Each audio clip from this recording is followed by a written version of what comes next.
काज़ी अहमद तालके जे चूंडियल चेयरमैन ऐं assistant commissioner ख़िलाफ़ JUI तरफ़ां एहतजाजी मुज़ाहिरो कयो वियो।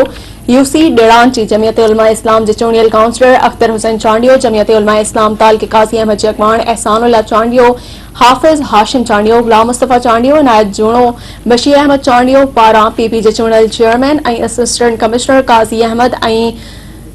बेन ख़िलाफ़ एहतजाजी मुज़ाहिरो करे नारेबाज़ी कई वई। उन मौक़े ते अॻवाननि ॻाल्हाईंदे चयो त UC डेड़ान जे चेयरमैन नूर मोहम्मद चांडियो पारां बरसात मुतासिरनि जे लाइ आयल टेंट राशन सिर्फ़ पंहिंजनि मनपसंद माण्हुनि खे ॾेई रहियो आहे ऐं जमियत उलमा इस्लाम जे चूंडियल काउंसलर खे नज़रअंदाज कंदे का बि शइ न ॾिनी वई आहे। हुननि चयो त पुलिस खे शिकायत ॾिनी आहे पर पुलिस हिन वक़्त ताईं कख भनी बीड़ो नाहे कयो। हुननि चेतावो ॾिनो त जेकॾहिं 8 ॾींहनि जे अंदरि जमियत उलमा इस्लाम जे चूंडियल काउंसलर खे बरसात मुतासिरनि जी वहार करण लाइ टेंट मच्छरदानियूं ऐं राशन ऐं ॿियो सामान न ॾिनो वियो त सख़्त एहतजाजी मुज़ाहिरो कयो वेंदो।